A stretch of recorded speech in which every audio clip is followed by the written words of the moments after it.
दिवाली एक ऐसा त्यौहार जिसका इंतज़ार लोग साल भर करते हैं। और दिवाली में फटाके फोड़ना, आतिशबाजी करना किसे पसंद नहीं। लेकिन क्या हो जब किसी और की वजह से आपकी दिवाली शुभ के बजाय अशुभ हो जाए। भारत के छोटे से शहर मुंबई में जब सूरज डूबने लगा, हवा में अगरबत्तियों की मीठी खुशबू और छतें संगीत की आवाज़ से भर गई। यह दिवाली थी, हिंदू रोशनी का त्यौहार।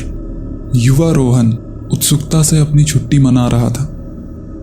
किसी आम दिवाली की शाम की तरह रोहन भी आंगन में फटाके फोड़ रहा था। लेकिन जैसे जैसे रात बीतती गई, रोहन के सारे दोस्त अपने अपने घर को लौटते चले गए। लेकिन रोहन अब भी आंगन में ही था। उसने छत ऊपर देखा। वह आकाश में चमकती आतिशबाजी को देख रहा था और कुछ ऐसा देखा जिससे उसका दिल तेजी से धड़कने लगा।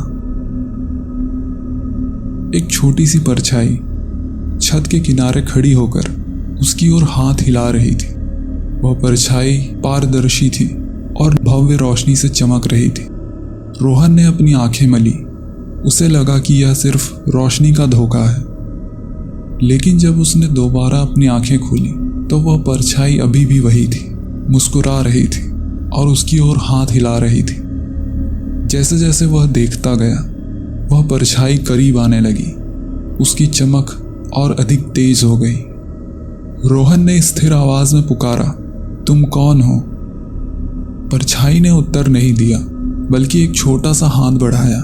उसमें उसने एक फुलझड़ी पकड़ रखी थी जिसकी लौ तेज चमक रही थी। रोहन के रोंगटे खड़े हो गए, क्योंकि उसे एहसास हुआ कि यह कोई साधारण बच्चा नहीं था। यह उस लड़के का भूत था जो पिछले साल दिवाली के दौरान पटाखों के विस्फोट से मर गया था। रोहन को याद आया, पिछले साल दिवाली समारोह के दौरान एक दुखद दुर्घटना हुई थी। बच्चों का एक समूह पास की गली में पटाखों से खेल रहा था। तभी उनमें से एक ने गैस स्टेशन के बहुत करीब जाकर चिंगारी जला दी। परिणामी विस्फोट में कई बच्चे घायल हो गए थे, लेकिन उनमें से एक बच्चे की मौत हो गई थी। जैसे ही रोहन की नज़र सामने खड़े लड़के के भूतिया चेहरे पर पड़ी, उसे पता चल गया कि वह अमित की आत्मा को देख रहा है। भूत को संबंध समझ में आ गया और उसने उदास होकर सिर हिलाया। अमित ने कहा, मैं पिछली दिवाली से यहाँ फंसा हूँ और एक ही पल को बार बार जी रहा हूँ।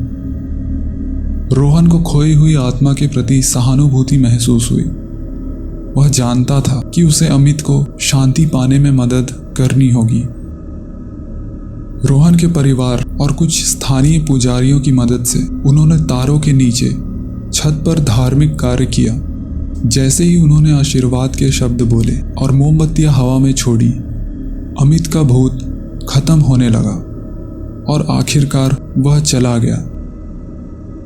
जब रोहन ने छत में दोबारा देखा जहां अमित एक बार खड़ा था, तो उसे राहत महसूस हुई।